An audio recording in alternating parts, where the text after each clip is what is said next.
You are watching the Fayetteville Government Channel. Up next, full coverage of the latest meeting of the Fayetteville Council of Neighborhoods. The Council of Neighborhoods is composed of citizen volunteers and meets on the last Thursday of each month. The Council of Neighborhoods provides a forum for neighborhood associations to share information, concerns, and ideas, and provides a mechanism to communicate with elected officials and governmental agencies.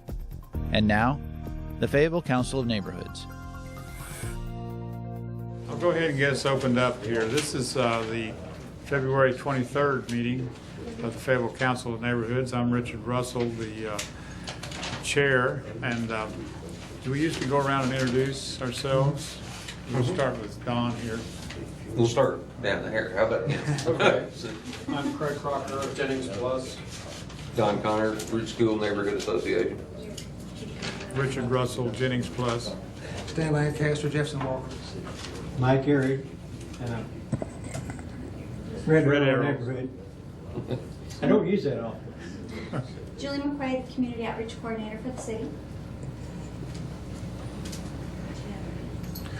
And if that name list gets finished, if you don't mind circulating it back up to me, it helps me remember people's names pretty well.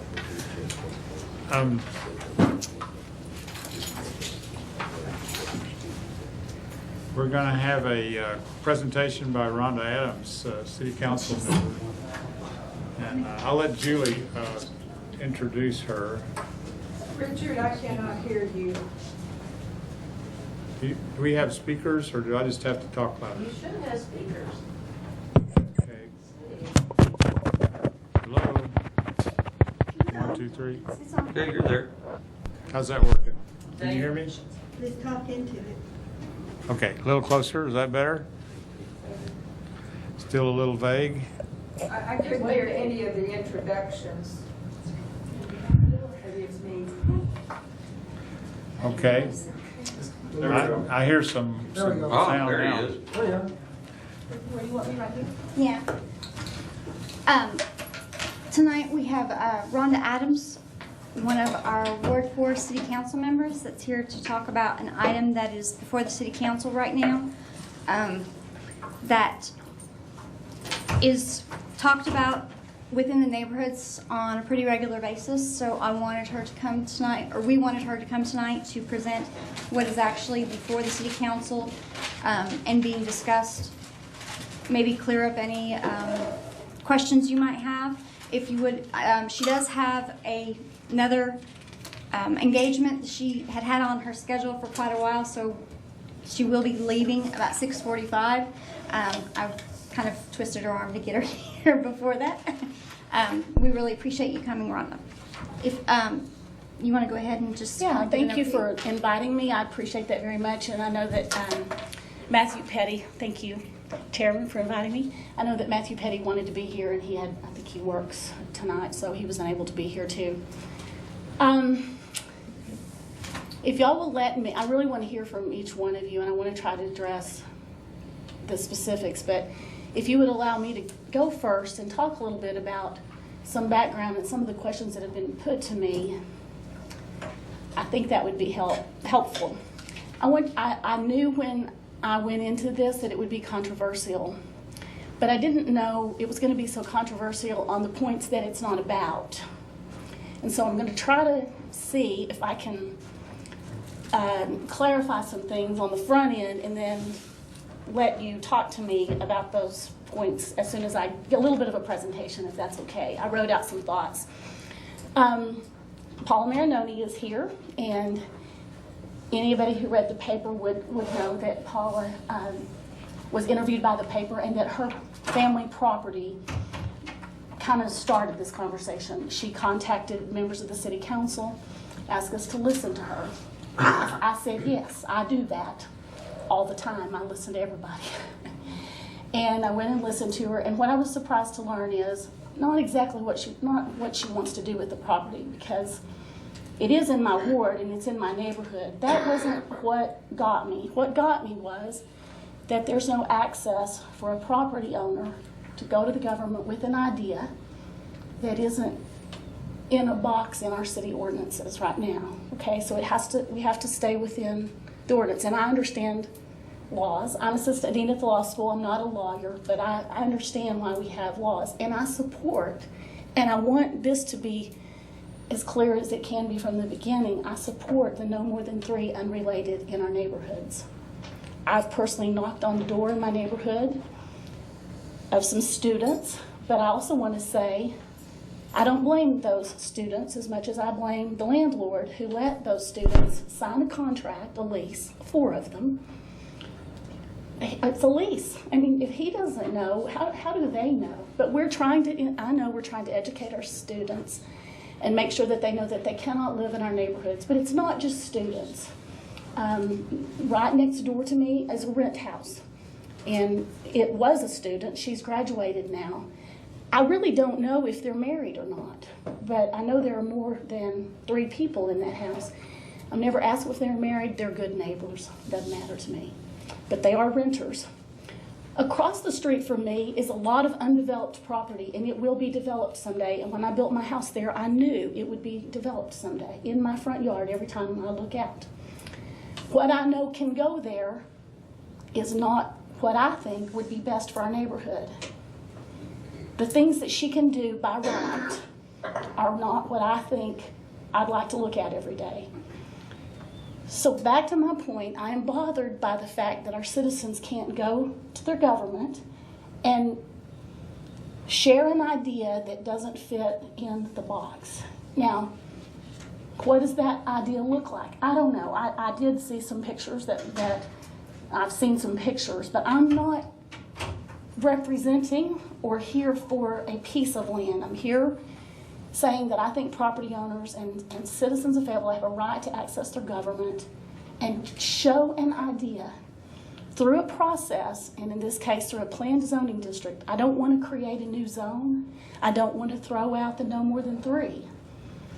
But I don't want the people in my front yard, the people in my backyard to have to build something that is only legal now necessarily without my city council having a chance to vote on something that might be better. Now, some of the people who I've told that to have said, that's pie in the sky. You know, it's just wasting people's time. That tells me, and they've said, I don't think I can trust my city government to make a good decision. That's why we have laws. Well, 2 things about that to me. One is we should be looking at our laws all the time, our ordinances, and we should be considering if they still are applicable, and if we're certain that they are that what they demand is absolutely the best use of that land in every single situation. If we're certain of that, then I'm wrong. If we are certain of that. The other thing is, I do trust my city government, and I don't believe I'll be on city council when the land in my backyard or my front yard is developed. I want to be able to have a voice and go to my city council person and hope that a panel of 8 people plus the mayor would make an informed and educated and best decision. That's not necessarily what was printed in the ordinances 7 years ago. I have not committed to any vote on any piece of property. I don't have a piece of property. I am not trying to throw out the word has been used, remove. I'm not trying to remove the no more than 3 in any way. This ordinance was written in collaboration with the planning department, our city mayor, citizens, me.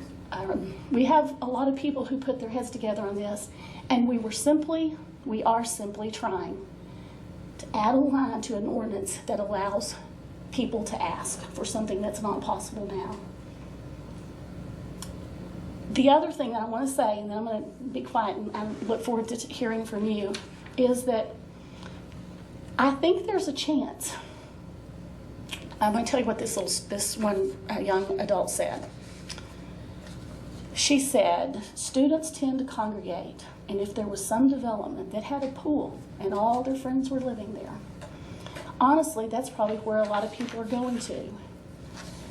Is there a chance, okay, I know, is there a chance that a planned piece of green land right now that has nothing on it could be planned in such a way that it would attract groups of people that could live together, maybe 4, maybe 5, I mean, 4 can't live together in a single-family dwelling, right? So maybe it's just 4, I don't know. Is there a chance that people would choose to live legally in a planned development and not live illegally next door to me? Maybe I just think people want to do right. But I believe that there is a chance. I do believe that people want to obey our laws, and that as the city grows and as the university grows and as I get older and can't always live in my own single-family house with someone taking care of me, I may want to live with 4 people in a house and be taken care of and not go to assisted living. I can't now. And I don't want it changed in my neighborhood, but I want us to be able to look at green land and look at new ideas that have not been proposed before. This is, I'm just speaking to you from my heart. You can hear I'm nervous. I don't like, I wish it wasn't a controversial topic, but I believe if you can just hear that it is the ask part that got me. I am not looking at anybody's pictures of property right now. It's just the ask, the petition, the right to petition government. And that's what this is about for me. Thank you. Okay, well, you have comments? Question. Yes. There is a connection to this property with Paul Marinelli. There is a connection. So Yeah, it's in my ward. I know. Yeah. Well, not only that, but there's a connection with this asking for this amendment. I think And she'd probably be the first one in the door. so we can't separate that. Everybody wants to separate that, but there really isn't a separation. There is a connection there, number one. Number two, is there a demand for this high-density housing here? Or is it just simply a solution for the university? And I talked to you today. You know, you were saying, well, you know, I talked to a policeman after I talked to you, and he's not for this. Okay? So you can't say across the board that the police support this, because they don't. And so we put them all in one place. Who's going to manage that housing? Because the housing I've seen is ghetto housing, if it's a house. So who's going to manage that housing? Where are they going to park? Are they going to come up Sang Avenue, which is already a raceway right next to my neighborhood? It's right in my backyard. I stood there today and looked at it. It's right in the people across from me. It's in their backyard. And they already have places they can go. They can go to apartment buildings. They don't have to live 4 to an apartment. Why do they have to live 4 and 5 in one place? Is there really a need for this high density? High density is going to lead to high density. We've already experienced crime in our neighborhood. The police used to say, oh, we used to just turn around there. Well, now, you know, we had a student that parked 2 feet away from the person across from me, because we have 3 houses down the street, and they all think it's a university neighborhood now. Do you mind? My question is... Do you mind if I ask a question? Yeah. Is it possible for us to keep this a little less detailed and a little more in general discussion? Well, I'm trying to be general, but I want to know who's going to manage this property and keep it from turning into that. That's my question. I don't know if that's is that a relevant question at this point? Well, I'd be happy to try to answer that, Kathy. I think it's relevant because it's going to bring my property value down if it's not managed correctly. It's gonna be something that I hope you'll ask to any citizen, including one who's here. And I'll ask too. But we can't even talk about that yet, because until that person can get in the door with an idea, will it be managed or not? What will the streets look like? I mean, we've got neighborhoods in our ward right now that are not managed. They are 1,200 square feet, 4 houses to an acre, not managed. Do you have to believe that legal use of land ensures a better product than looking at something else would? That's where I am. Well, I disagree, but that's okay. You do disagree? I disagree Okay. with you. Well, And I respect, But I'm that's glad okay. you're here, because I'm very glad to, but I want you to know that those pieces that you talked about, the streets, the plans, the oversight, and we can get into draining, low impact development or not, drainage and storm, all of those things. I'll be, and I really want you to feel free to ask someone else that, but those are the questions I'll ask if I'm on the council and something comes through. And the other thing I'm worried about is that 5 isn't just 5. You've got girlfriends, boyfriends. Mm-hmm. So all of a sudden you've got 10 people there. And sometimes you're spending the night. So now you've got 10 people in residence. I definitely understand that. That's not a family.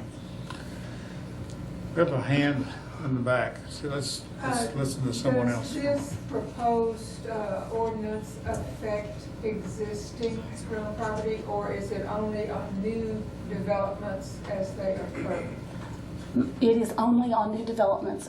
Mr. Attorney, am I right, exactly right about that? I mean, I've studied that. I'm confident it's only, now somebody could come in and take 3 houses down in the neighborhood and apply for a PZD that the city council would look at. But they can't go in and ask for a change. No one, I can't go in and ask for a change on my house or on me. It must be a new plan zoning district to be requested before they can have this new proposed definition applied to it. And so it would have to be approved on a case-by-case basis by the city council. Plan zoning districts are generally fairly large. They don't have to be. There's nothing in the statute that says they have to be big.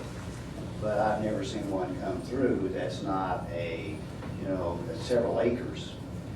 Plan zoning districts require a lot of engineering work up front, and so if they're not approved, the developer loses all that money they paid for engineering, as opposed to rezoning, which is fairly inexpensive to go through. And the other option that the city council will be looking at in undeveloped land that's near the university is multifamily apartments. Now that's high density.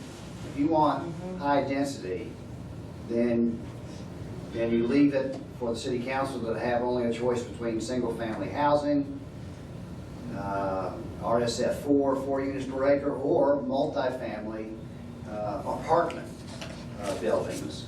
This is a difference. This is kind of a special case where there could be higher density than a normal single family housing, but not nearly the high density you would get with apartments.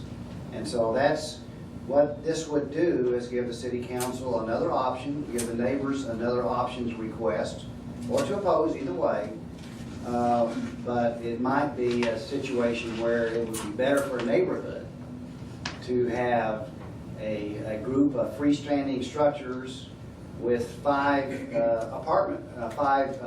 bedrooms in them, as opposed to having a large apartment complexes with the much more density that would entail, and much more effect upon your neighbors with traffic and all the other issues that come with a fairly large apartment complex. You have a question? Yeah, I got a question. Kid. Under the rules of PZD, can't they currently go in, apply for their PZD and ask for a variance in the UDC? No, can't ask for a variance. This would have to be part of the PZD itself. Okay. Which is an ordinance, so it must come before the city council, be read 3 times, and the city council will decide. It's like a rezoning is the same sort of thing. It's an ordinance that the city council must determine. But in the form of PZD, can't they ask for that without changing this part of the ordinance? No, because that is not one of the things that would be allowed under our current ordinance system. So it doesn't allow for variances? It doesn't allow for this as a variance. Okay.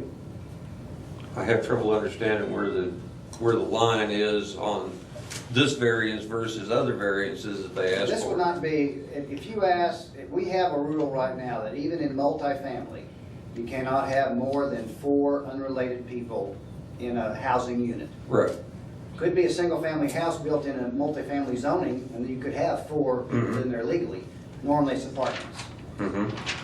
You can't ask for a variance to get more, because there's no variance procedure that would allow that at all. It's not something that would pass the test to be able to be allowed a variance. So that right now, the only way that could be changed is the way that is being proposed here, with an actual change in the definition of a family, that in a PZD, it could be asked for 5, and that's the only way it could be done at this point in time, or in the future.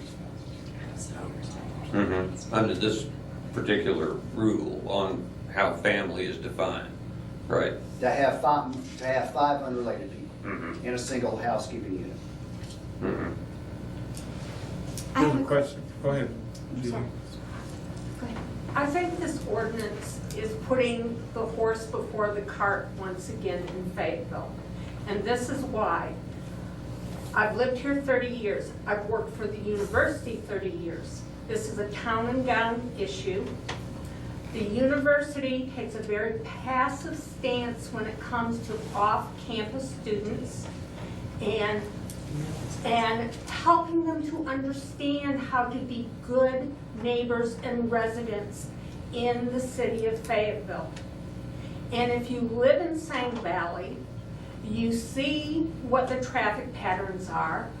I think there's so much work that needs to be done on infrastructure, on traffic studies, and until the city and the university get together and come up with some of the handbooks that I pulled off the web today. Very easy to do, by the way. All you have to do is do a Google search on college students and ordinances. And you find all sorts of information of what various cities have done to put ordinances in place, including one that is popularly known as the Animal House Ordinance. And handbooks for students on how to live in that community. I think one of our major concerns is we end up with a lot of absentee homeowners, and when there is an issue, we don't know who to contact. And when we contact that person's child and they say, well, this is university property or a university neighborhood, and I don't have to abide by the city of Fayetteville, we don't know who to turn to. And I'd love to turn that child back over to mommy and daddy and let them throw beer bottles at the neighbor's house from mommy and daddy's house the way they have done in my neighborhood. That's happened in ours too. I do have a question for Rhonda. Let's see, Julie, did you have a comment to make? Your hand went up a while ago. Yeah, and I have now forgotten what I was going to ask. It'll come back to me. I'd just like to say I really appreciate clear, enunciated points of view. That's what you just said was very clear and very easy to understand. And what I understand about this venue is that it is a first forum. I've heard that term used. And sorry, you folks can't hear me, can you? No, I can't. I was just saying that it's good to have a clear comment, and that this, what I understand of this venue is that it is considered to be a first forum, and it's where people get their points of view expressed. And I'm still trying to understand who our viewership is. I don't quite know yet. But this is how it seems like it should be working to me. So a clear point of view expressed, not as objective as possible, although the feelings run strong. It's obviously very clear that that's true. And so thanks for that. And I'll try to keep my voice a little louder because it's really too quiet usually. And Don, did you have something? Yeah, I've got something for Rhonda. You know, I understand what you're going for here, but I still think that it's horribly open for misinterpretation. I mean, even at Tuesday's city council meeting, the student government people got up and spoke, and it was clear that the student government president didn't have a clue what this was about, because they were talking about making it more available all over town for more people in houses. And I really think that people are going to do a headline issue on this. They're going to look at this ordinance and they're going to say, oh, that just means 5 people per house. You know, we're good.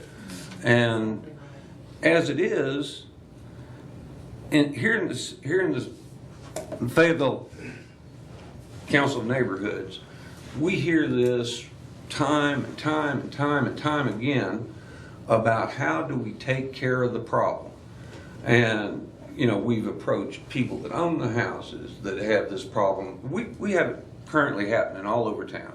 And we try to get something done about it. And then you see in the newspaper where Jeremy Pate is saying, well, we just try to gloss it over and, you know, let them finish it out by the end of the semester. You know, what we've got isn't being enforced. And if you suggest to these people that they can have 5 people, you know, if they get it in their head that they can have 5 people, and listening to the student government people that were speaking, they've got it in their head that they can have 5 people anywhere in town if this goes through. I really think that we're just going to make the problem that we've got worse, and we need to figure out how to get our city government to enforce the issue as it is. Yes, I agree. I have a question. I'm wondering because, I mean, everything that's been talked about is issues with, or existing issues. And, I mean, many see this as the potential for the existing issues to grow or continue. Explode, yeah. But I also, I see that what Rhonda is trying to do, because I've worked, I was located in the planning office my first 3 years in the city, and that was something that we heard. I mean, before low impact development was actually written into the ordinance, developers couldn't come in and do a wonderful low impact development plan, even though it's better for the city, better for the environment. They weren't allowed because it wasn't written in there. So I can understand the restrictions. I'm wondering if maybe there needs to be more research and looking into how to address our existing issues. There have been things, and nobody out there in TV world lynch me for saying this, but at one time city staff was asked to investigate rental registration. Yes. A lot of the issues are, I think from what I'm hearing, are property owners, landlords that are not complying. It's not necessarily the students because they don't know. So maybe there is something that can be looked at to address the existing issues that aren't part of the development ordinance in another way. And I really think that needs to be addressed, fixed, before something like this comes up, to where you can, you know, if they've got it to where they know that it's not going to happen anywhere else, then, you know, putting it in a PZD is not really that horrible, because there's a lot more control with the PZD than there is with blanket zoning. We all know that, but in the real world, it's not being enforced, it's not being taken care of, and we're having to deal with it every day in our neighborhoods. You know, we get calls all the time from people, you know, saying, well, there are 10 cars parked down there for the last 6 days, you know. So obviously the same 10 cars are showing up all the time, and, you know, those 3 boys that live down there obviously can't have 10 cars of their own, because they're all moving during the middle of the day, you know, when they go to classes. So, Yeah. And to from what Don said, I mean, if there were ways in place where whatever's on the books is being enforced and addressing the issues, then maybe it would be easier for development or developers to come through and actually get something approved, because maybe the neighborhoods would feel like their concerns were still being addressed. I don't know. Here's a question. Am I understanding that the student government from the university presented in front of the city council? They were part of the public speaking, you know, part of the citizen comment. How did they know about this ordinance, and why were they there in support of this ordinance? yes, they were in support of the ordinance. So how did they know that, and when did we? We have several students that are on our mailing lists that try to keep, especially student government, they've really tried to keep apprised of what's going on in the community. And 2 weeks before that, a woman came from the law school, a student, who owns a house near the law school, it was in the paper for 2 different times, and she owns a home and she's a student. And so they came to me. So I don't know. There is an off-campus student liaison, an elected position. That was Lacey. Okay, well, Do you And have they a problem actually with the did students they- coming, Kathy, to students? They used to come to the city council of neighborhoods meetings. well, I think that's good. But the other thing that I want to say too is that I've seen I've used the letter, and Sang Valley right now is not very active. We're getting ready to be. If anything comes out of this, that will happen. That'd be great. Well, That'd it's be gonna great. happen. I love And, that part of this. The other part of it is that I'm just concerned that, you're gonna create a huge problem, and we haven't even fixed the one that's existed. I agree with you. I'm worried. And I don't trust that the ordinances are gonna be enforced, because they aren't enforced now. Here's a question. My name's James Butcher Coger, and I've lived down on Ora Drive for almost 25 years. I actually got to take a loan out on a house and make that final 20th year payment. I need just a few minutes, and I think I can put a lot of this in perspective, because one of my next door neighbors, I had 2 incidences where there were more than 4 people living in the house unrelated, and a lot of it led to that the house had been remodeled, the garage had been turned into a total another living area, and so the lady that owned the house thought that that gave her an unalienable right to, rent to 4 people, even though she read the ordinance and just didn't believe it was right. So anyway, the city of Fayetteville did a great job of talking with her and finally convincing her that that was illegal and she couldn't do it. So she got upset and sold the house. The graduate student that rented the house, I guess she never told her about that law, because the first thing she did was rent 4 people.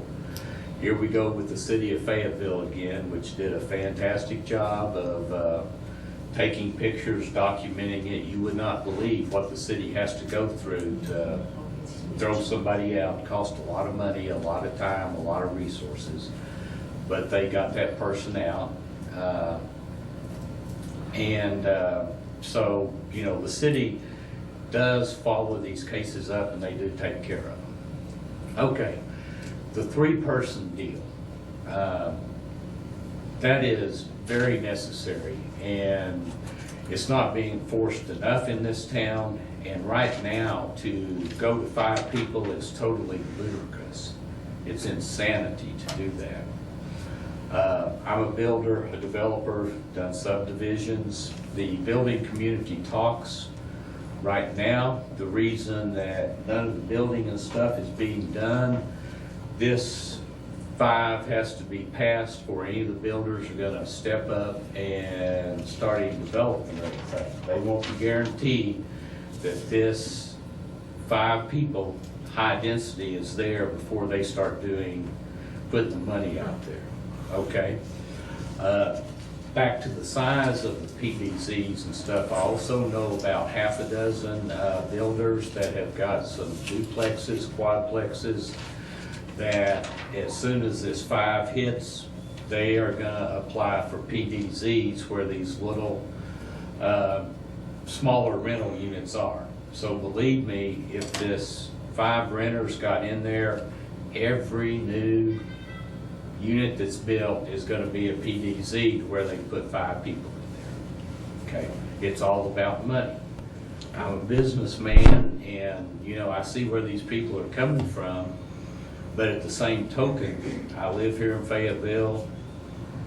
I don't want my neighborhood to go to a rental neighborhood, and that's basically what happens when you start putting more than 3 people in a house. It goes to a rental neighborhood. It happened on Ora Drive, where I lived. It wasn't that way when I bought a house almost 35 years ago. Lived next door to Andy and Shirley Lucas, but at this point, that whole area now has become rental. because people took the houses, put as many students in there as they could, get as much revenue as they could, and not just students, other working people as well. And so it basically ruins family neighborhoods Can I ask a question? when we do this. Sure. What about the law from the time you talked about when it was better and now it's worse? What about laws or lack of made it worse? Because the only thing I know we've done is created a law that says no more than 3.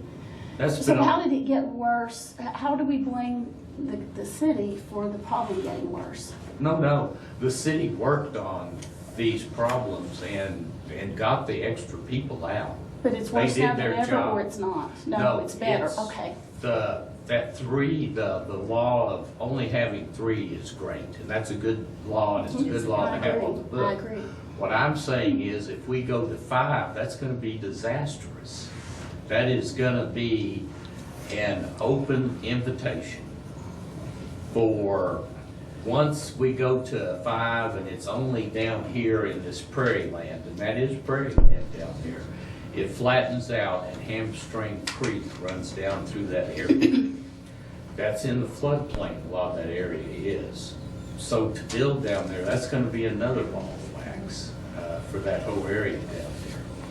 But if we allow 5 people to an area down there, we've set a precedence, and then other builders can come back anywhere in Fayetteville and say, I want a PDZ here. You've already set the precedence, and you're not going to really be able to deny them. Well, it's a PZD, Planned Zoning District, sorry. and nothing about what I'm doing allows 5 people to live in a house. This does not allow 5 people to live in a house. The cottage, I'm sorry, the cottages, and the apartments. I just want to be sure, then that's what I started with. There are all these misconceptions about what this does, and it doesn't. First of all, I don't know if it's a floodplain or not down there. I'm not looking at, and I understand that, well, I'm not looking at any piece of land right now. I'm trying to get away for us to look at doing things that haven't been done before that might be better than what's currently on, that could be if the council voted for it. This is not that. So you just simply believe that the law on the books is exactly the way it ought to be for now and forevermore, and that a PZD brought in by somebody could not possibly be better than what can be done by right. I think it's time for me to talk for a moment. I'm really liking it that we got beyond counting cars as the city's method for deciding if their ordinance is being upheld. Thanks for that information. That's useful. I think that's a useful part of the conversation. Your experience and the things that you have seen and known about, that is a useful part of the conversation. Whenever we get a little bit excited and angry is probably not as useful. So let's see, your time frame is getting close for the next meeting you need to go to, so. And I am not angry at all. Would you like to sum up or make a point or two? Yeah, you've got your hand been up for a while. First, I'll say, to me, I didn't realize this is what we were getting into either. So, I just read the article on the page. I thought, okay, we're going to talk about that. But obviously, this ordinance is just a cap on the bottle of a whole lot of trouble that's been brewing for a long time that people feel like hasn't been adequately addressed. And part of this, we're dealing with a NIMBY problem. It might be okay out there, but we're all worried about it in our backyard. There's an area over on 6th Street that is looking at this same format near my home. And I personally don't know if they're actually needed. There seems to be like there's a lot of empty apartments around town. And I understand also from a developer's point of view that is a way to make more money per acre. And I understand that that's what the concern is usually for developers and property owners, is maximizing profit. But I guess I want to narrow it down, just to ask a specific couple of questions of Kit. Are there any existing penalties for the property owners that rent to more than 3 people? Yes, we have in fact prosecuted one property owner who we were able to prove was in fact having more than 3 people in his house and intentionally doing that. Right. And is that an We issue? actually, we got a $3,000 fine on him. Oh. Now, what I do think is that the current ordinance needs to even be enforced more stringently. Now, it's a complaint-driven ordinance. In other words, we don't drive around town looking for a house to see whether or not it might be more than 3 people in it. Because frankly, as somebody else said, you could have a house next to you with more than 3 unrelated people in it and there's no problem. Mm-hmm. Right. So what we need to hear is when there is a problem. And at that point in time, and I'm glad that they helped my old high school classmate Butch out. I'm sure it took a lot of work on Butch's part to make sure that they were going to do that. But that's kind of what we need from neighborhoods and from neighbors, that when you do live next to a problem house, that you make sure that the planning department knows. And then we need, in the city government, we need to make sure there's follow-through. I don't believe that Jeremy would ever say we're going to gloss over a problem and wait for the next semester. Our issue and our target is always the landowner, the house owner, not the students or not the other people living there, because they're always there temporarily. We're going after the person that is trying to profit on this. And we do need help from the neighborhood association and the neighbors to make sure that when there are these problems, that we are properly notified, and then the city needs to do as good a job as possible, and a better job all the time on trying to enforce the current ordinance. Sir, would you say that it's currently basically like a code compliance issue where if the neighbors don't complain, there's not a problem, but once the neighbors complain, that's when things get moving? That's correct. That has been our policy for this and many other sorts of zoning issues. Right. Okay. Can I ask a question of Ken? Is that? Yeah. Was that one that you got the fine for in Waterman Woods? It was in University Heights neighborhood. Yes. Well, that took them a lot of money to get there. You know, they hired an attorney, those people they spent a lot of money on that situation, and I don't have that money to spend. Well, the neighborhood should not have to spend any money. I'm not aware, I didn't did. talk to any attorney that was involved with the neighborhood. Now, the landowner had an attorney, but he was successfully prosecuted. And first initially fined $2,000, put on probation for another $1,000, and he violated again, so we hit him for another $1,000. And unfortunately, I think that there are certain landowners that are going to be constant problems, and we just need to stay on them and continue the prosecution process. And I think that we can do it. I want to do it more stringently. I think that we are sometimes too polite and too understanding of the homeowners going, oh, I didn't know. That might work one time, but it should never work more than once. Because they know.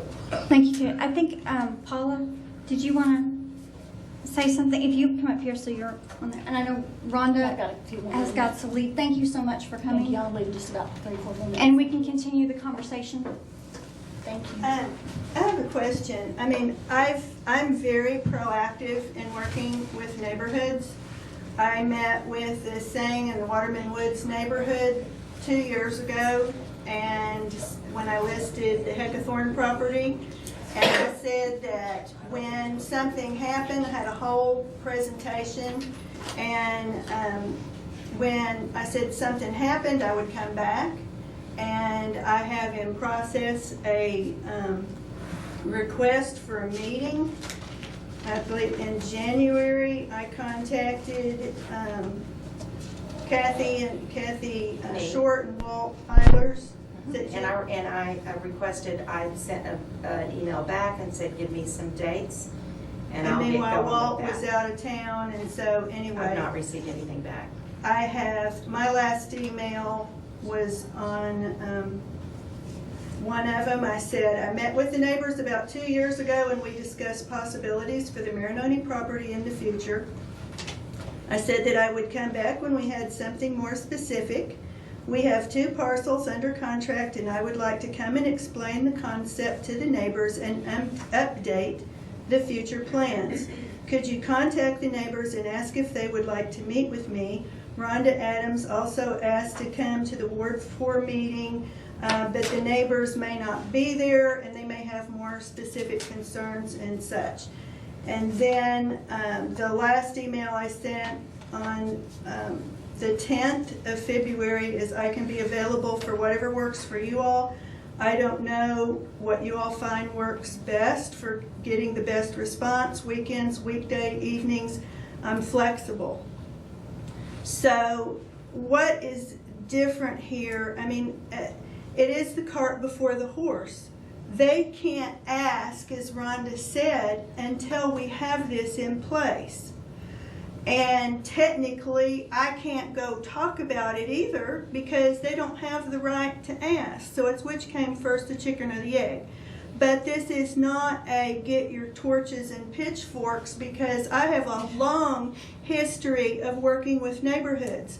Back in 1996, I came forward to Friends of Fayetteville, started the focus groups, started one of the neighborhood association group. The only neighborhood at that time was East Oaks. And 2 people worked as chair of that group.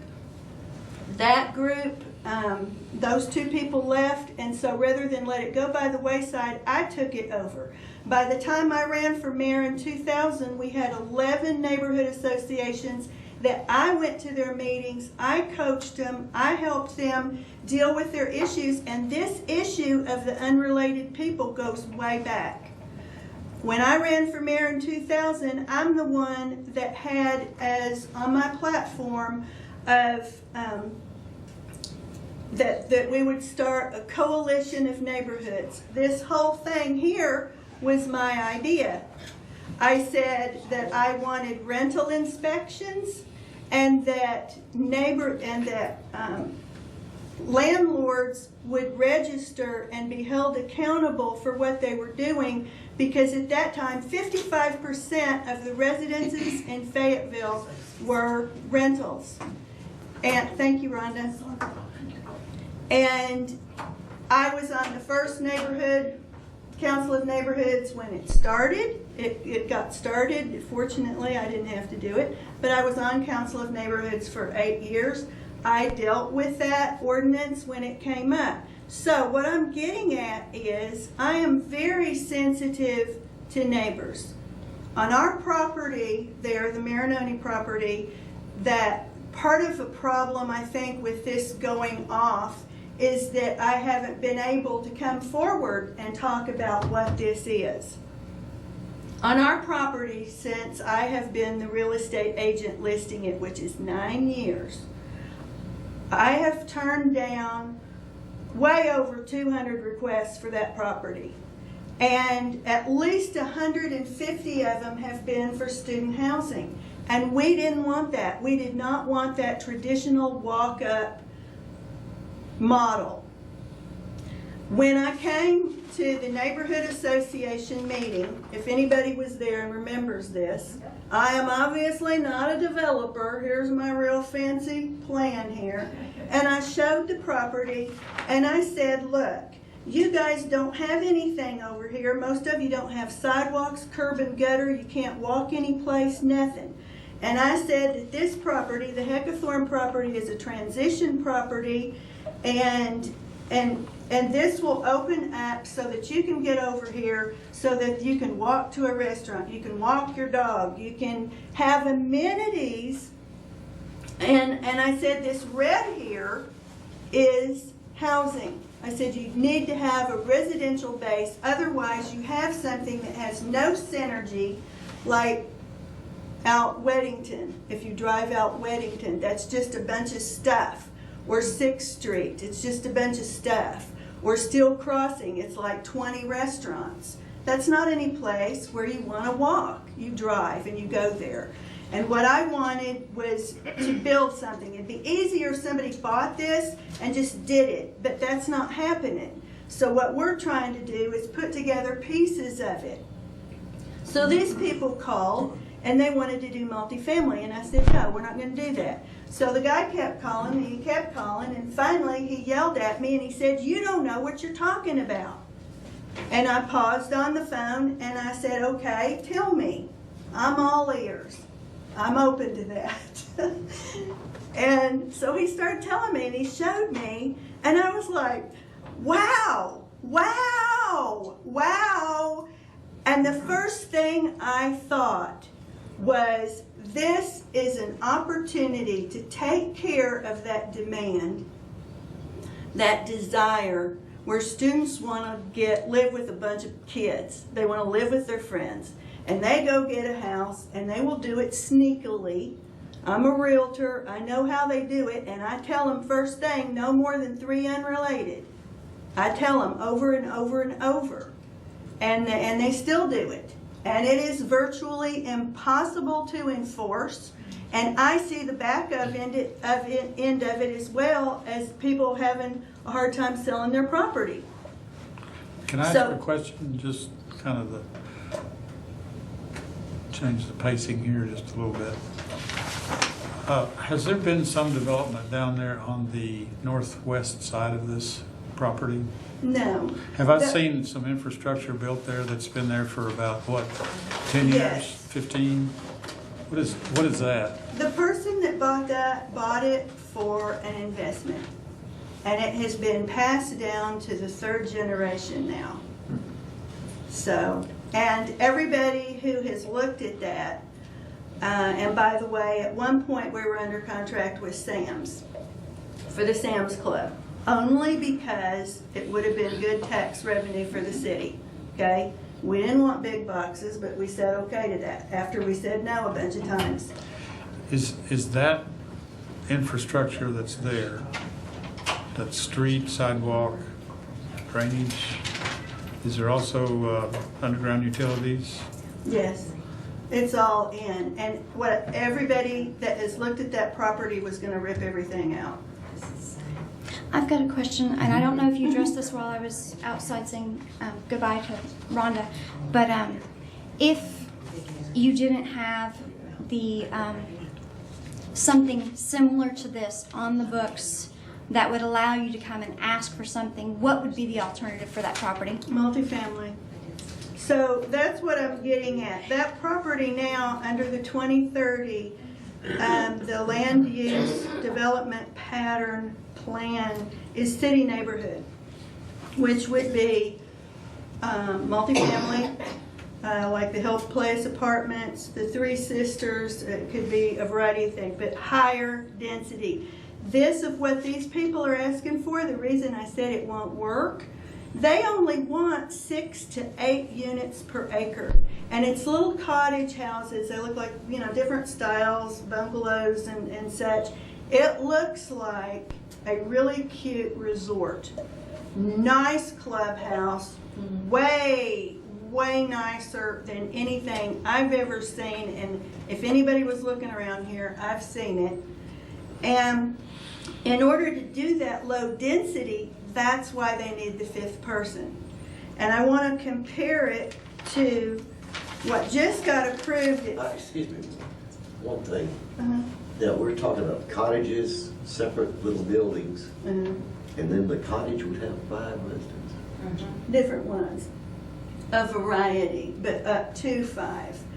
And it would be very professional management, and those people would be making sure that everything is in line.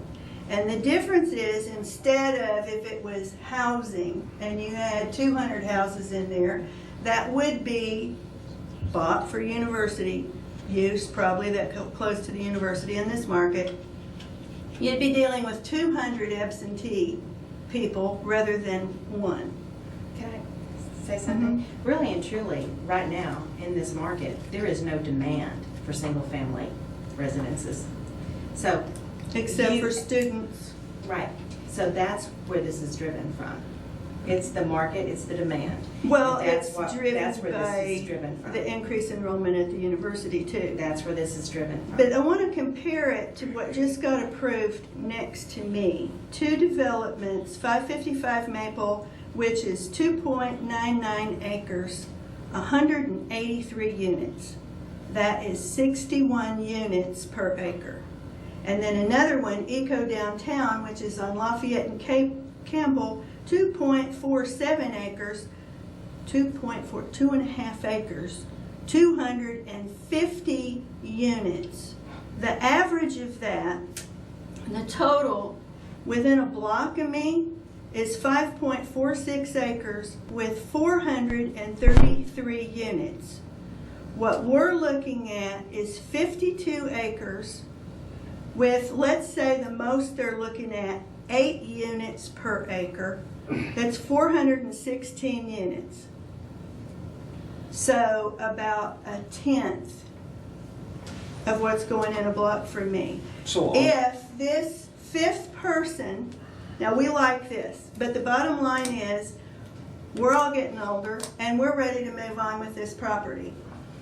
And the use that keeps coming up is multifamily. If this fifth person, that this would be an example that would set a precedent on future applications for this. It is not about existing neighborhoods. It wouldn't be like a 2 acre. In order for this to work, it has to be a big piece of acreage, and we're the only ones close to campus that have that. If this fifth person does not go, if they cannot do this low density, 6 to 8 units per acre, then this property is, in its land use plan, okay for multifamily, and we will probably turn around and ask for that. How is that low density? 6 to 8 units per acre is Okay, very we low. need to meet them. That's very low density. So how many parking spaces are you talking about having per unit? That's what they will bring forward when they bring forward their plans. But these are very... So you'd have to have at least 2 parking spaces per group there, because they're going to have their girlfriends or boyfriends or whatever. So you got to have 10 per.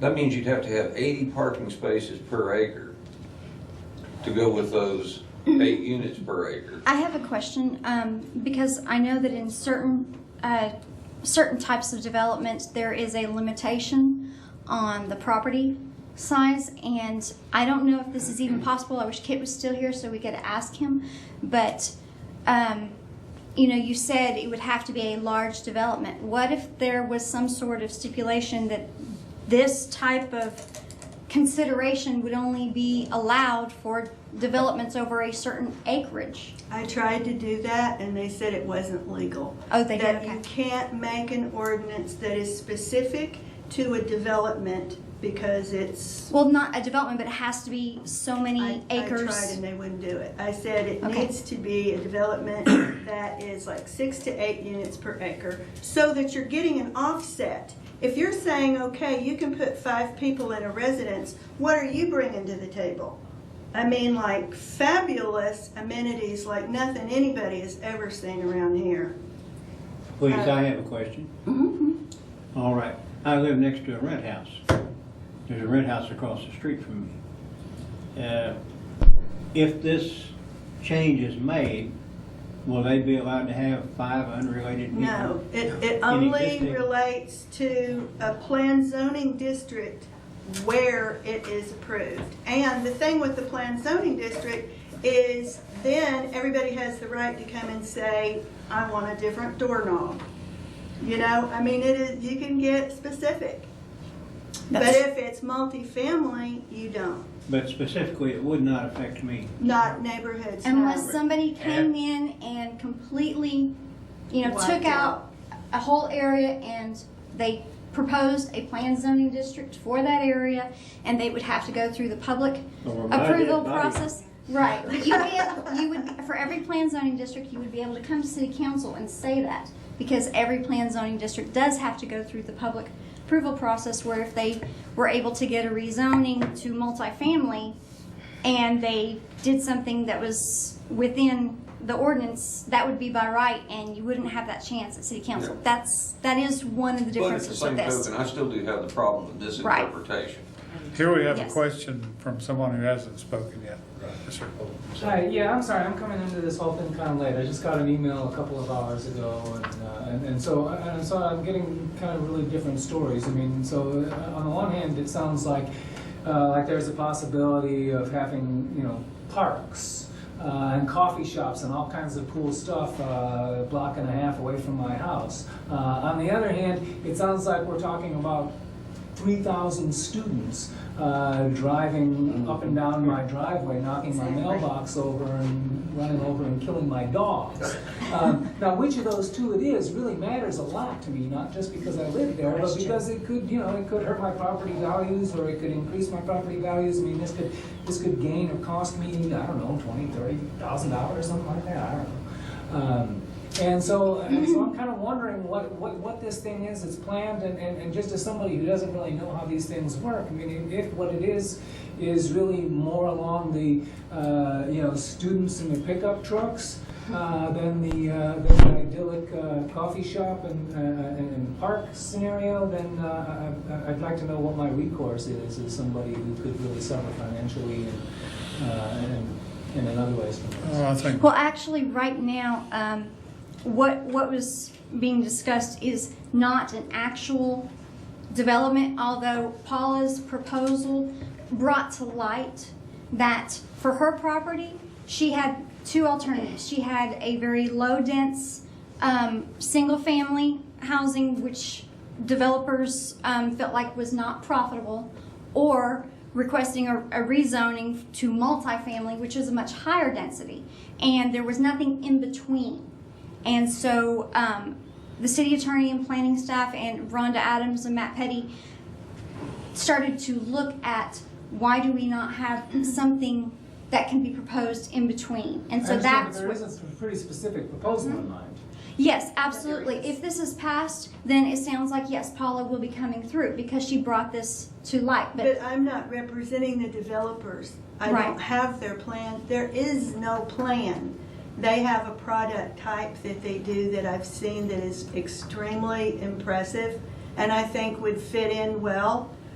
And what happens is that this property from like the front over would be a higher density. In the land use plan, that could be like Washington Regional. We offered land for the Walton Arts Center. I don't know if you remember that. We offered them 10 acres. It could be beautiful things that then filter back like into the restaurants and the coffee shops and the stuff. But in order to do that, we have to have something to get it going. And how many failed PZDs are there out there right now that are a scar on the face of our community? Well, which is why I didn't want them to have to do a PZD, because of that very reason. Well, you're asking them to do that thing. No, I'm not asking anything. I'm being told. Let's try another question here. What's a PCD? Planned zoning district. Okay, so kind of to put this in a nutshell and wrap this up and to answer your question, what we have here is a developer. I'm not a developer. I'm not saying you are, Paula. You're pointing at me. You're talking about a developer and you're basically kind of representing a developer. Is that safe to say? No, I'm not representing them You at would all. not sell I'm your- representing my family. You're representing your family and you would sell your property to this developer. That's what's in question. That's okay, but that's basically what would happen. We have a developer that would come in, and for his development to work, the city of Fayetteville would have to change an ordinance that has worked very well for a long time to make this developer's project work, we think. There's no guarantee it would work, right, Paula? That's not my job. Right, but I mean, there's no guarantee it would work. There's no guarantee any Right. of us are going to be here So tomorrow. even changing this for this developer, there's still no guarantee it's gonna work. Changing an ordinance that has worked for quite some time. And we have a representative from the university here all of a sudden really pushing this. And the university needs housing. And my big problem is. She's not a university representative. She's a city council member. Yes, she works on the university. She works for the university.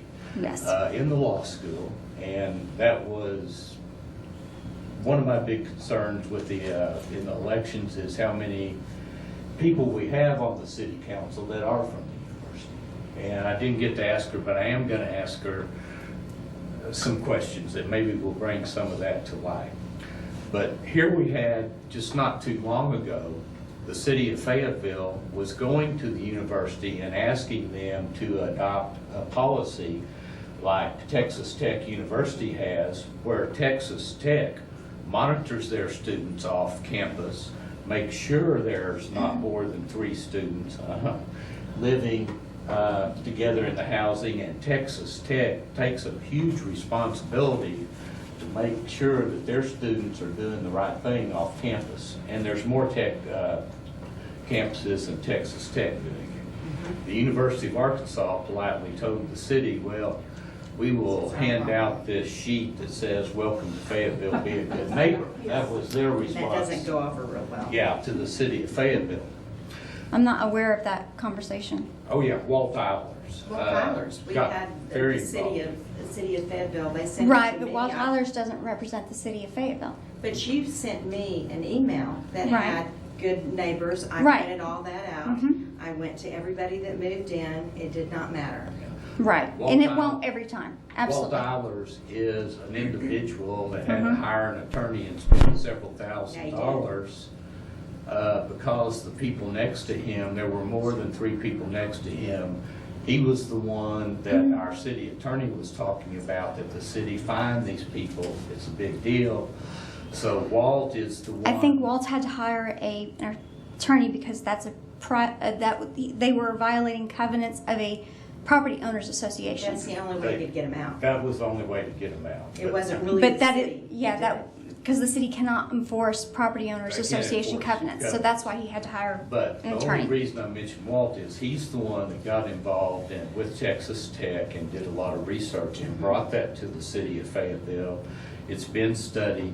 So in other words, the university has told the city of Fayetteville, we are not going to help you with the student problem. You're on your own. So with the chancellor, wants big growth in the university. They have built on a lot of their parking lots and stuff. They, cannot build fast enough to take care of their students. So they are wanting developers to come in and build apartments around Fayetteville, for the students. And I mean, that makes good sense.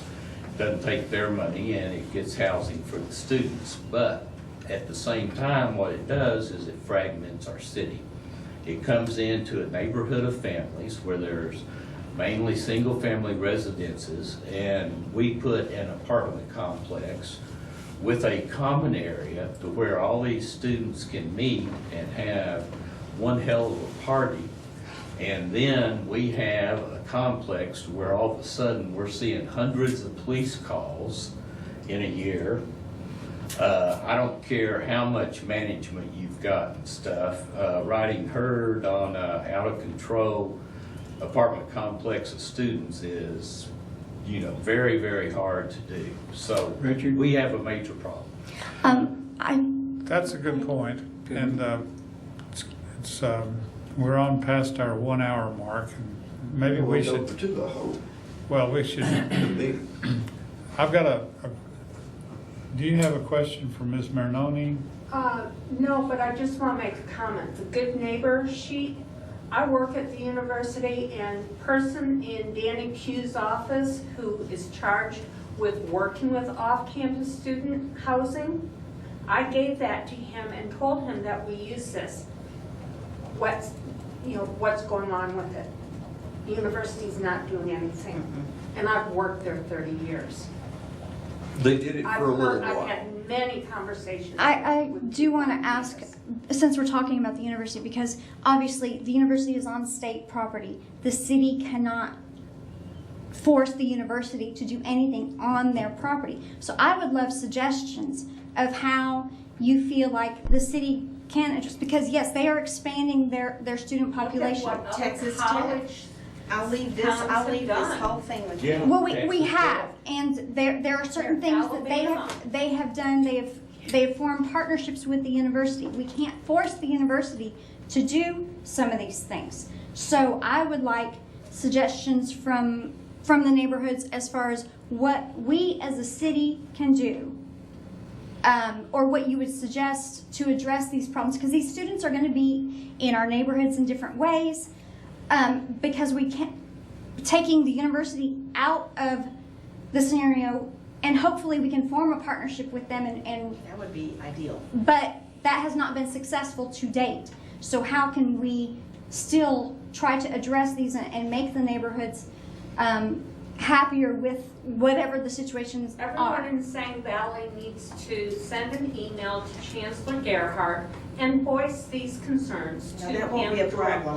directly. I don't believe it. And the other, I just have, I'm here because I am from here. I am born and raised in Fayetteville. My parents used to go to your parents' farm in the 1940s. They knew your parents.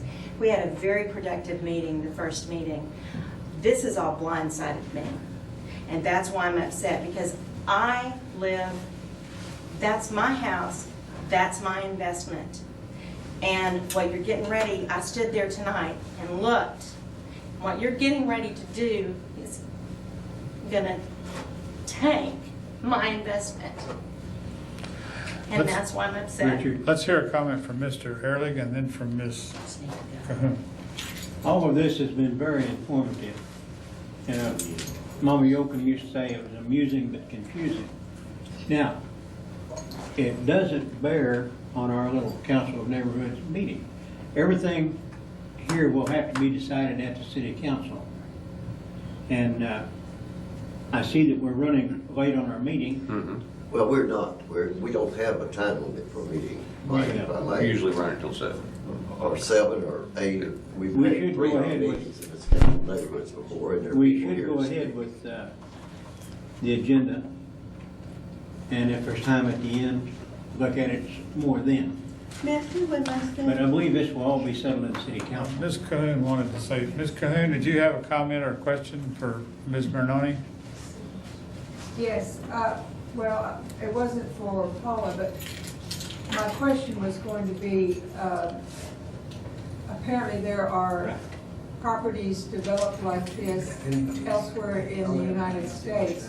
What are some successful ones that can be looked at to see how There's a whole packet they're right there. operating? The problem is the developers haven't presented, they don't have anything.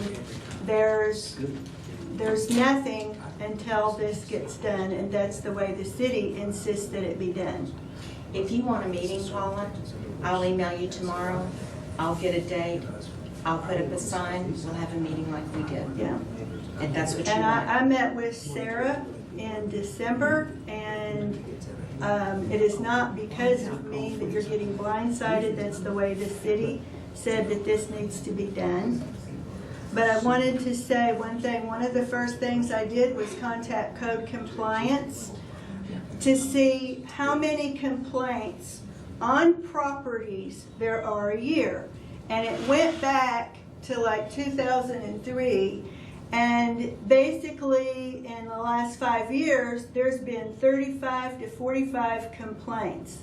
And it was like, well, that's not very many. And I said, unless you're the 35 or 45 people that live next to that property who can't get help and are being told to go out with a camera in the night when you've got 2 little kids in bed. I just helped somebody buy a new house because of this. But the 35 to 45 a year is huge to those people it affects. And nobody knows that And you better heard than from me. Kent Williams, one's been prosecuted. Yeah, nobody knows that better than Yeah. me One. living where I live. So I am very sensitive, I'm going to tell you, I'm very sensitive to people losing their quality of life, which is why I started working, trying to organize neighborhood associations back in 1996 and ever after until I left this organization a couple years ago. If you have this project, which has, say, 416 possible units, and of those, a percentage of them will allow 4 or 5 people in a unit, and you have very professional people managing it. They are not buying it to flip it and make a buck. That is what they do. They are campus developers. Two of the best I have ever seen of all the ones that have come forward in the last 10 years. If you have 416 But of this whole these, thing is not about this. but I'm getting to what people What are you're upset talking about is the development. And you obviously said you don't know anything about the development because you hadn't seen any plans on I'm the talking development. from a marketing. Okay, I think we're Can I going. just say the one sentence I want to say? Okay. Okay, if there's 416 of these, and they have the big pool, and it is very cool and stuff, that could more than take care of the 35 to 45 residences to make them want to go here and not have to fight neighbors. Unless they're in my backyard, and then I'm gonna see it. That's the problem. The traffic, Mr. Chairman, if I may. 2,100 cars, and, you know, those extra 2 people per. Don't leave, ladies. No, I think. They'll mainly be going out Weddington. No, I didn't say that, I just said thank you. Oh, You know, it's, doesn't make any difference, you know, that law is there for a reason, and it is to, you know, control the amount of people that are in a certain area. So why change it? It just doesn't make any sense. Some of you folks came but didn't speak. Would you like to have an opportunity to say something or ask a question? Anyone? Anyone who came? For this, Mr. Chairman, thanks to Butch for mentioning prairie, and of course, it is prairie. Much of it's wet prairie. I'd love to see it not mowed just 1 year so I can take pictures of what was going on out there. That'd be beautiful. But I know you, with your family group, you can't afford to make it prairie preserve, which is what I'd love to do if I inherited it. It has been tilled over the years. It was tilled. Yeah. It's still, there's no potential. But what I'm saying is that is dense development, and it's on land that currently serves to soil and water your lanes. It holds the water in places, and you can see it out there. And so, it really is the kind of thing that is protecting a lot of people from flooding downstream on hamstrings, it's called. And so, we would hope it's low impact development, which means there's enough soil left natural to catch the water on land, allow it to soak in where it falls. And that's not happening yet. Low impact development is simply an optional development.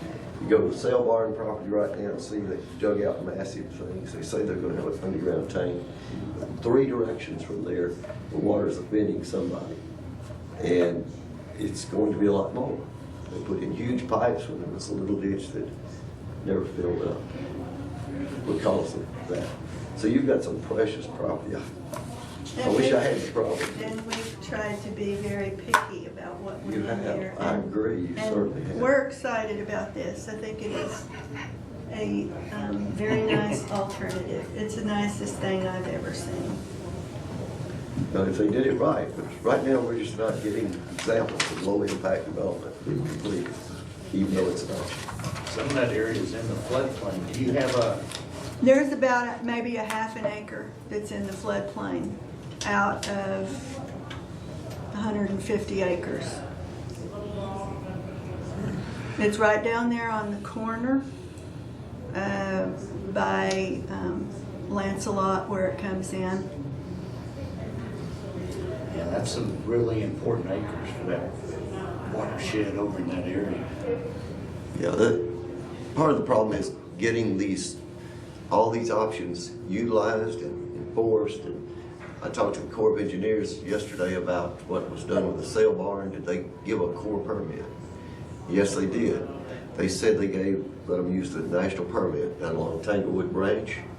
But if you go down there and look, before they finish digging it out, which they've already started, all the wetland on there will be gone. And it's within 50 feet of the creek in some places, within it actually is close to violating the stream side ordinance. And so if we could get all that done, I'd be happy to see more development. But come again, to our place. that's the cart before the horse. Yeah, yeah. Because, We're- you know, these are none of getting none of built. these issues can be addressed until this is addressed. Right. And the emotionality, the vested interest, the NIMBYism, all that is clouding, assessing the validity and veracity or viability of this Of this change. ordinance, yeah. And unfortunately, you know, it ain't gonna get any better for 2 or 3 more meetings. No. If we're left to, for here or in the city council. Well, the city council is going to decide it before we'll have our next meeting. Right. Yeah, they've already heard it once, so. Right. They've heard, they're on second reading. Second meeting already. Yeah. Well, let's see here. So we provided nothing much more than a venue. I left my Robert's Rules of Order book at home. I should have brought it with me. I'll second. But, Ms. Marinelli, I thank you for persisting and getting your point of view expressed. Hopefully you got your points made. I think, you know, you've got a council member and you've got council who's, people who are very interested in seeing that our revenue goes up from various sources. So things are getting passed right now, right and left. 2 years ago, the sale barn property was not allowed to go to apartments. When it came back in 2011, it became 4-story instead of 3. And they're being built there. And they And brought many it forward viewers differently. from all the hills in town where you used to be able to see National Cemetery. And 555 and, you know, the other projects that weren't even considered have now become, you know, come to fruition, so. And what this reminds me of is, you remember several years ago, the property on Morningside was being, going to be sold, the farm, and the people that, you know, it was very germane to my property because it was right across the street from me. Right. And there was the proposed plan that I thought was the most viable, most reasonable, was to convert that whole field into a micro-community with its own set of... Self-sustaining community. Yes. Yeah. And I thought that would be as good as anything you could ask for because of the variability of it. And I think that would increase the viability of the neighborhood. But again, that's something that, you know, is going to have to, whenever it came up, even Mr. Rose, as you may remember, all of a sudden he turned on it. Yeah, but all this is developer driven. Well, I'd like to make sure that we wind up by the half hour, and we have a few more minutes for that. The next item on the agenda is neighborhood updates. Quite a few of our people have left. Ms. Cahoon, do you have any neighborhood updates from your neighborhood? Is North Heights, POA? I haven't been to one of these meetings before to know what a neighborhood update might entail. If you've got anything like potlucks coming up, if you've got meetings for your neighborhood association. We only meet once a year in November. We do sometimes plan events like a ladies' luncheon or something like that. Most of our homeowners are older and retired or widowed. We do have a few rental units in our condominiums, and that's what prompted me to come this evening. Because Can you give me a general idea of where your neighborhood is? over by Washington Regional. It's a cul-de-sac of brick condominiums off of Appleby Street, right near Washington Regional Hospital. Did it used to be a little airport? No, that's not Yonkers. No, the airport is west of us, or the airport, what was the airport is west of us. Yeah, the old little landing strip. Yeah, over it's a there. landing street shed. Yeah. Now I know where you are. Well, I think this venue is going to include information about all neighborhoods, things that come up, people that have issues, things to talk about. Some of them are going to be astounding, and some of them are going to be I appreciate mundane, Julie but- sending out notices that say what's going on in Fayetteville and the Access Fayetteville website and what's happening here. And there are just too many meetings and things to have to go to. I don't have- This was of concern to us because in the past, one of our property owners built 5 built 3 buildings with 6 rental units, and there has been problems in the past with renting to students, and all the cars, the beer bottles, the parties, and all that has been in existence in our neighborhood, and we did take care of it with the property owner. Well, I heard a figure go by when Ms. Marinoni was speaking, and did I hear 60% rental? 50, in the year 2000. It's about it was 58% right now. 55% is probably higher now. It's about 58 right now. So just being a newcomer on the scene and maybe a little bit naive, that sounds like a majority to me. Well, our properties are a little more expensive, you know, a couple $100,000 condominium. It's not your average place. Right. Well, I think that's going to be at the crux of a lot of our conversations, is this enormous percentage of rental folks. And all of us deserve to have a nice, peaceful existence in where we are. Let's see, some people came back. Mr. Koger, do you have some comments, further things to talk about? We're doing neighborhood updates right now. We've moved on in the agenda. No, sir. I'll get out of here with you guys. Jefferson Walker is quiet, nothing has changed. Been, still don't have my sidewalk, and, you know. That's the city of the future, but everything's fine in my neighborhood. Let's see, I seem like we had some conversations about agenda items for the March meeting. Do you have, Julie, you have any thoughts there?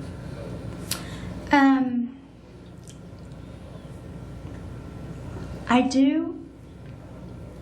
I think that this conversation is going to continue. I think maybe there's going to be a focus on ways to address existing issues, both from the neighborhood side and the university side, and I think maybe that might be a good topic of conversation. Have you got thoughts about resource people we could bring in to help us with it? I think that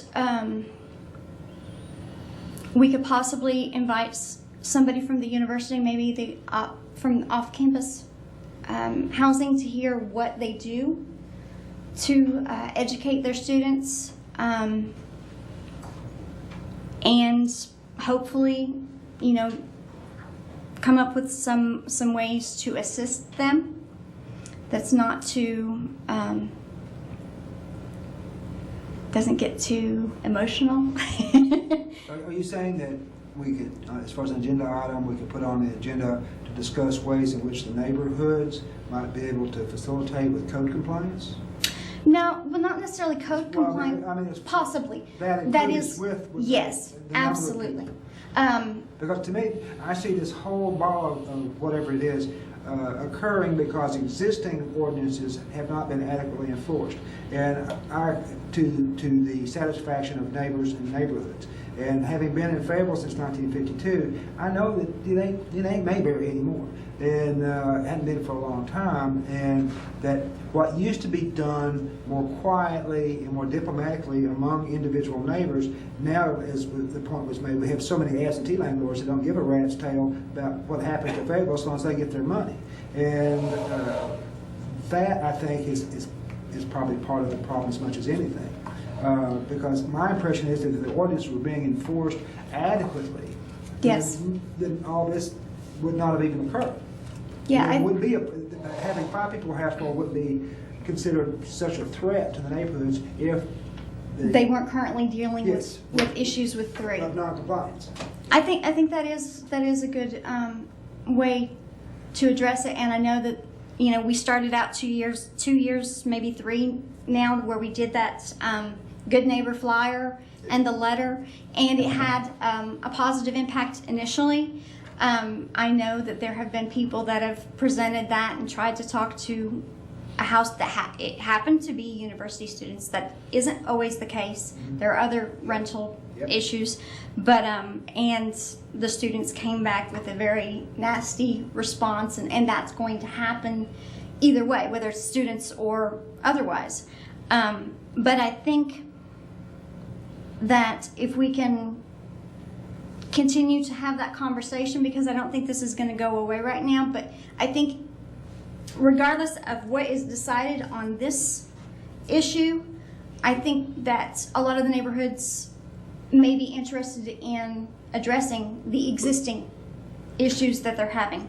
Yeah, maybe we can think of people who can come and facilitate a conversation, because sometimes it's needed to kind of intervene and slow things down a minute. And I think it needs to be a a very positive conversation too, not an accusatory or negative. It tends to go there, and then we want to be able to turn that around into something useful and informative, because after all, we're documenting this, and someone will go back to it and look through it to try to get to the issues. If I may, Mr. Chairman, I'd like to suggest that we have a presentation on the stormwater manual, whatever's been done so far. Have you seen anything on it? I haven't. I can find out if it's at a point that's ready for some sort of presentation, if they have a drafter. I understand they've gone a long way, so Okay. there should be some chance to get to see it before it's brought to the council meeting for approval or something. Because it's the kind of thing that people would want. Do you think that's better for March or April? I'm thinking March. I'm really pleased, because I think it will suddenly be popping up. And I Okay. haven't, other people 2 months ago talked about they were getting close to it. So And that is something that has to go through city council approval It once will, it's ready, yes. right? Mhm. Okay. and that something that many of us will be interested in. So. The last item on the agenda is announcements. Earth Day, World Peace Woodland Prairies, the 15th of April. And that's soon enough. So Yeah. but there's an Earth Month, 6 weeks. 40 days of Earth Day celebration, days, 40 and days. actually the city is going to be, Fayetteville Forward is going to be holding an event or part of the kickoff festivities on, it's the first Thursday in April, and I wish I could remember the exact date, from 10 till noon. It's going to be in the lobby of East Square Plaza, and those of you that were involved in the Fayetteville Forward Summit in 2009, out of that came 12 topic areas that were considered important to Fayetteville stakeholders. And so we're going to have basically a resource table for each of those topic areas. We're going to have lists of things that have been accomplished in that area, groups that are working on things in that area, and then a way for people to connect if they want to get involved or share their ideas or their dreams for it. And that's going to be from 10 till noon, and it's going to be in a format where people can just kind of drop by. It's first Thursday. It is the first April. Thursday of Yeah. April. Okay, And 5th of go April. through May 14th or 12th. Something Yes, like they're that. going to have the Eco Passport again with a long list of events, but that's going to be the kickoff Bigger, day. bigger. Yep. Okay, so next month we'll have something maybe we could insert into the program, something that she could use as just what kind of things do you use? I know it's not right to talk to the camera person. People talk to Fru all the time. Yeah, there'll be some brochure type material. Do you like, available by then. Yeah. Do you like, what kind of formats do you like for things that you insert, that little posters? We can use PowerPoints or PDFs. I can provide them with And stuff. everything, so it doesn't matter much. They've got the good equipment now. I make motion we adjourn, Mr. There's a motion and a second that we adjourn. All in favor? Aye. Aye. We are adjourned.